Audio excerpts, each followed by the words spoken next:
નમસ્કાર વિદ્યાર્થી મિત્રો, 23 એપ્રિલ 2026ના ડેઇલી કરંટ અફેરમાં આપનું હાર્દિક સ્વાગત છે. માત્ર તાજેતરના ટોપિક જ નહીં પણ તેની સાથે જોડાયેલી તમામ માહિતી વિશે આપણે શીખીશું. અને આપણે જે ડેઇલી કરંટ અફેર આપીએ છીએ એમાંથી PSI 2026માં પણ ઘણા બધા પ્રશ્નો પૂછાયા હતા, એ પણ નોંધનીય છે. તો ચાલો આપણે છેલ્લે સુધી જોડાયેલા રહેજો, જેથી કરીને તમારો એક પણ ટોપિક મિસ ન થઈ જાય. ક્વેશ્ચન નંબર 1, ભારતે તાજેતરમાં કયા દેશ સાથે રેલ સમજૂતી લાગુ કરી? તો સાચો જવાબ આવશે મિત્રો ઓપ્શન બી, રશિયા. તો એની વિગતે ચર્ચા કરીશું. હવે મુખ્ય પ્રોજેક્ટની વાત કરીએ તો ભારત અને રશિયા વચ્ચે વંદે ભારત એક્સપ્રેસ ઉત્પાદન અને મેન્ટેનન્સ માટે જોઈન્ટ વેન્ચર ચાલુ કરવામાં આવ્યું છે. એક પ્રકારના કરાર કરવામાં આવ્યા છે. રશિયાની કંપની છે TMH અને આપણી ભારતની RVNL વચ્ચે આ રેલ સમજૂતી કરવામાં આવી છે.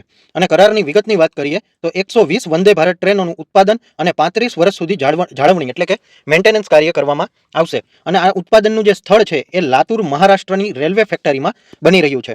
હવે INSTC એટલે કે ઇન્ટરનેશનલ નોર્થ સાઉથ ટ્રાન્સપોર્ટ કોરિડોરની વાત કરી તો ભારત અને રશિયા વચ્ચે માલ સામાનની હેરફેર માટે ખૂબ જ મહત્વનો છે. અને એપ્રિલ 2026માં રશિયાએ આ જે રેલ કોરિડોર છે એમાં ભારતને રમ આપવા માટે નવા ટેરિફ પણ લાગુ કર્યા હતા. અને ટેકનોલોજી ટ્રાન્સફરની વાત કરીએ તો ભારત રશિયા પાસેથી હાઈ સ્પીડ રેલવે અને હેવી લોડ ટેકનોલોજી માટે પણ સમજૂતી કરાર કરી રહ્યું છે. જો પરીક્ષામાં ઉત્પાદન અને મેન્ટેનન્સની વાત આવે તો જવાબ રશિયા આવશે.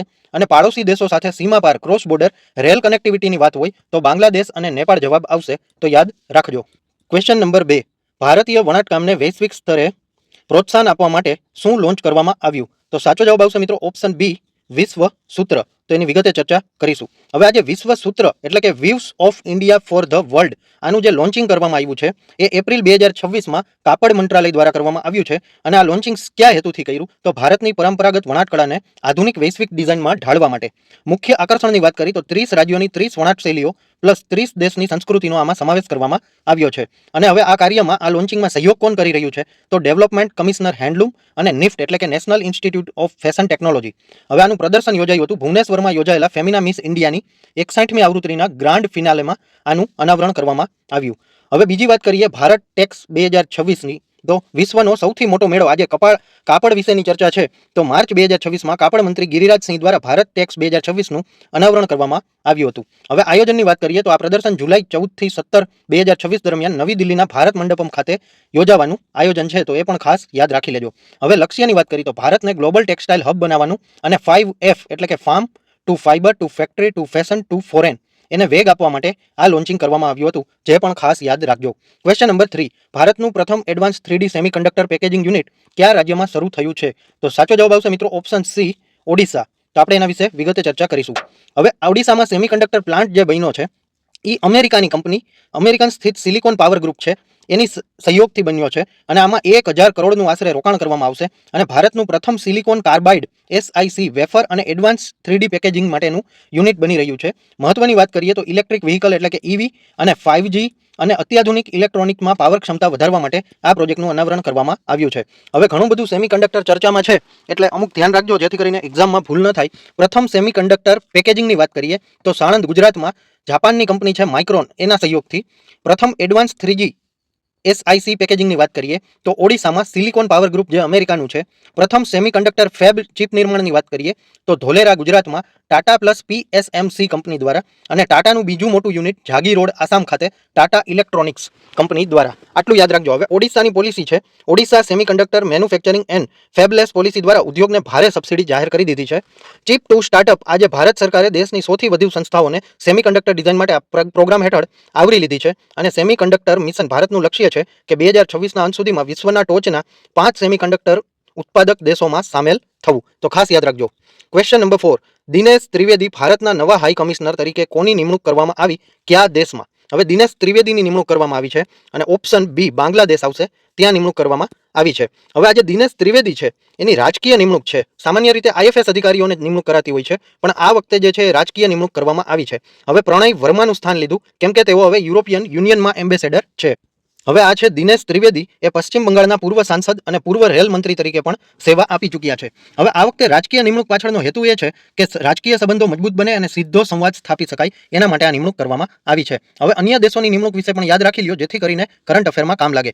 યુકેની વાત કરીએ તો પેરિયાસામી કુમારનના યુકેમાં ભારતના હાઈ કમિશનર તરીકે નિમણૂક કરવામાં આવી. ચાઇનાની વાત કરીએ તો વિક્રમ દેરાઈ સ્વામીને ચીનમાં ભારતના એમ્બેસેડર બનાવવામાં આવ્યા. અમેરિકાની વાત કરીએ તો વિનય ક્વાત્રા અમેરિકામાં ભારતના એમ્બેસેડર તરીકે સેવા આપી રહ્યા છે. આ પણ ખાસ યાદ રાખજો.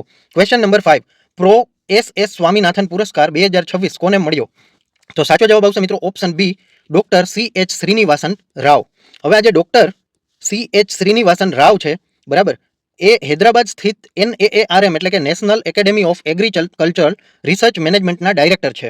હવે ડ્રાયલેન્ડ એગ્રીકલ્ચર એટલે કે કોરી ખેતી હોય અને ક્લાઇમેટ ચેન્જ અને જમીન આરોગ્ય વ્યવસ્થાપન ક્ષેત્રે તેમના ઉત્કૃષ્ટ સંશોધન માટે એમને આ એવોર્ડ આપવામાં આવ્યો છે. હવે દર 2 વર્ષે કૃષિ ક્ષેત્રે અસાધારણ યોગદાન આપનાર વૈજ્ઞાનિકોને આ એવોર્ડ આપવામાં આવે છે. 5 લાખ રોકડ અને મેડલ પણ આપવામાં આવે છે. હવે જે મેડલનું નામ છે પ્રોફેસર MS સ્વામીનાથન, એના વિશે જાણી લઈ તો કે હરિયાળી ક્રાંતિના પિતા તરીકે ઓળખાય છે. તાજેતરમાં 2024માં તેમને મરણોપરાંત ભારત રત્ન એનાયત પણ કરવામાં આવ્યો હતો અને તેમનું અવસાન 28 સપ્ટેમ્બર 2023ના રોજ થયું હતું. તો સ્વામીનાથન વિશે પણ આટલી માહિતી યાદ રાખજો. ક્વેશ્ચન નંબર 6, ભારતનો પ્રથમ પેટ્રોગ્લિફ સંરક્ષણ પાર્ક કયા રાજ્યમાં શરૂ થયો? તો સાચો જવાબ આવશે મિત્રો ઓપ્શન બી, ત્રિપુરા. તો આપણે એની વિગતે ચર્ચા કરીશું. હવે ભારતનો પ્રથમ પેટ્રોગ્લિફ સંરક્ષણ પાર્ક અને રિસર્ચ સેન્ટર લોન્ચ કરવામાં આવ્યું છે. ક્યાં? તો કે ત્રિપુરામાં. તાજેતરમાં એપ્રિલ 2026માં ત્રિપુરાના ઉનાકોટી જિલ્લામાં આવેલ છબીમુરા ખાતે આ પાર્ક લોન્ચ કરવામાં આવ્યો છે. હવે આ પેટ્રોગ્લિફ એ કોને કહેવાય? તો કે જે પથ્થર હોય, આ ટાઈપના પથ્થર, એને કોતરણી કરી અને એમાં અલગ અલગ પ્રાચીન આકૃતિઓ અથવા ચિત્રો બનાવવામાં આવે. આ ગુફા ચિત્રો કરતાં થોડાક અલગ હોય છે, કેમ કે પથ્થરની સપાટીને કોતરીને ઇન્સિસિયન બનાવવામાં આવે છે. હવે છબીમુરા ત્રિપુરા વિશે જાણી લઈ તો કે ગોમતી નદીના કિનારે આવેલ ખડકાળ ટેકરીઓ છે. આ છે ગોમતી નદી અને આ છે ખડકાળ ટેકરીઓ. અહીં 15મી-16મી સદીના દેવી દેવતાઓના વિશાળ મૂર્તિઓ ખડકોમાં કોતરાયેલી છે. આ પાર્ક દ્વારા દુર્લભ ખડક કૃતિઓને કુદરતી ધોવાણથી બચાવવા અને આધુનિક ટેકનોલોજીનો ઉપયોગ કરવામાં આવે છે. અહીં નજીકમાં જ રિસર્ચ સેન્ટર પણ આવેલું છે. હવે બીજા પેટ્રોગ્લિફ વિશે જાણી લઈ, કેમ કે ભારતમાં કોઈ પણ જીકેની પરીક્ષામાં પૂછાઈ શકે છે. મહારાષ્ટ્રના રત્નાગીરીની વાત કરીએ તો કોંકણ પટ્ટીમાં હજારો વર્ષ જૂના પેટ્રોગ્લિફ્સ છે. યુનેસ્કોની સંભવિત યાદીમાં પણ એને સામેલ કરાયા છે. વાત કરીએ લદ્દાખની તો પાષાણ યુગના પેટ્રોગ્લિફ જોવા મળે છે.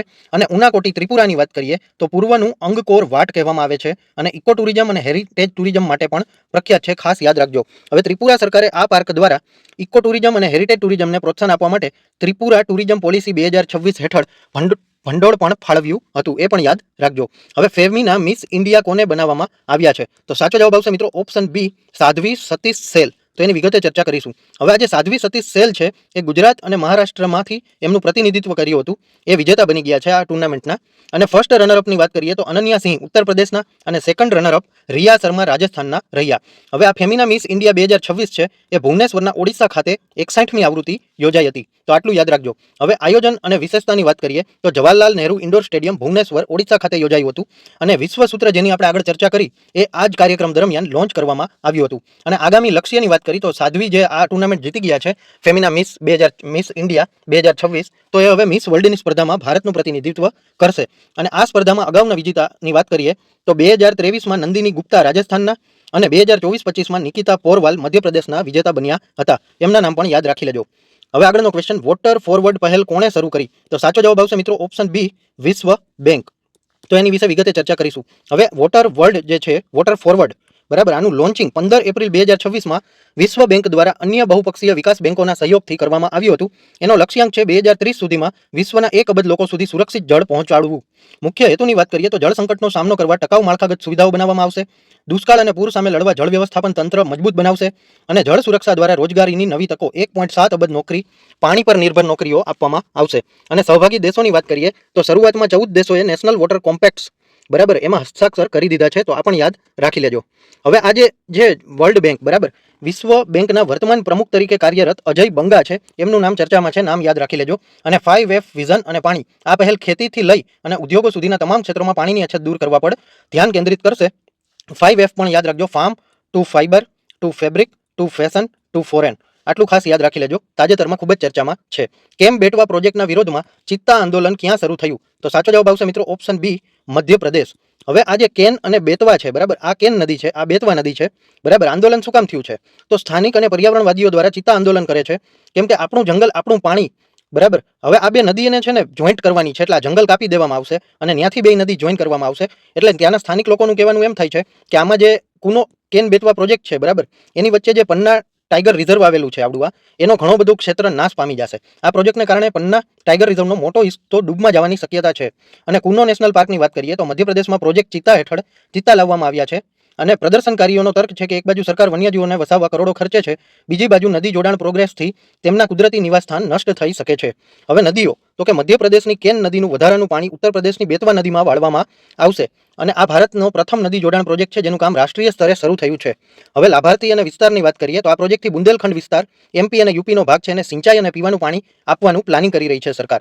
હવે દોધન ડેમ આ પ્રોજેક્ટ અંતર્ગત કેન નદી પર આ એક ડેમ બનાવવાનું પણ આયોજન કરવામાં આવ્યું છે અને પ્રોજેક્ટ ચિત્તામાં 2022થી નામીબિયાથી ચિત્તા લાવવાની શરૂઆત થઈ હતી, જે કુનો નેશનલ પાર્ક એમપીમાં લવાયા હતા અને 2026 સુધીમાં ચિત્તાઓની સંખ્યા અને તેમના સંરક્ષણ માટેના પડકારો સતત ચર્ચામાં રહ્યા છે, એટલે આ ટોપિક યાદ રાખી લેજો. હવે WWF નેશનલ એવોર્ડ 2026 કોને મળ્યો? તો સાચો જવાબ આવશે મિત્રો ઓપ્શન સી, એમ અલીમ યુસુફ. બરાબર, તો આ નામ યાદ રાખજો. હવે એમ અલીમ યુસુફ તેઓ કોણ છે? તો દક્ષિણ ભારતના જાણીતા પર્યાવરણવાદી અને વાઇલ્ડ લાઇફ કન્ઝર્વેશનિસ્ટ છે. બરાબર, પર્યાવરણ સંરક્ષણ અને વન્યજીવ સુરક્ષામાં અસાધારણ યોગદાન માટે એમને આ એવોર્ડ આપવામાં આવ્યો છે. પશ્ચિમ ઘાટમાં માનવ વન્યજીવ સંઘર્ષ ઘટાડવા અને સ્થાનિક સમુદાયોને જોડવા કોમ્યુનિટી મોડેલ માટે પણ એમને આ એવોર્ડ આપ્યો છે. WWF ઇન્ડિયા વિશે ભારતની સૌથી મોટી બિનસરકારી વન્યજીવ સંરક્ષણ સંસ્થા છે અને એનું મુખ્યાલય નવી દિલ્હી ખાતે આવેલું છે, એટલું યાદ રાખી લેજો. હવે આ વર્ષની 2026માં માર્ચના છેલ્લા શનિવારે ઉજવવામાં આવ્યું હતું અર્થ અવર 2026 અને એની થીમ હતી ઇન્વેસ્ટ ઇન અવર પ્લાનેટ. તો આ થીમ પણ યાદ રાખી લેજો. State of forest report ISFR 2025-26 બહાર પડ્યો હતો. તેમાં તાજેતરના ડેટા મુજબ ભારતમાં વન વિસ્તારમાં થોડો વધારો નોંધાયો છે, જેમાં આંધ્રપ્રદેશ અને તેલંગાણા અગ્રેસર છે. તો આ પણ એક ખૂબ જ અગત્યનો મુદ્દો કહેવાય. હવે મિત્રો, આ વિડીયો જોવાથી તમારા નોલેજમાં વધારો થયો હોય તો વિડીયોને એક લાઇક જરૂરથી આપી દેજો. તમે કઈ એક્ઝામની તૈયારી કરો છો એ કમેન્ટ કરી અને જણાવી દેજો. તમારા મિત્રો કોઈ તૈયારી કરતા હોય તો એના વિડીયો અચૂકથી શેર કરી દેજો. અને જો નવા હોય તો આ ચેનલને સબસ્ક્રાઇબ કરી લેજો અને બેલ આઇકન પણ દબાવી લેજો, જેથી અમારી આવનારી તમામ અપડેટ આપના સુધી પહોંચી રહે. તો ધન્યવાદ.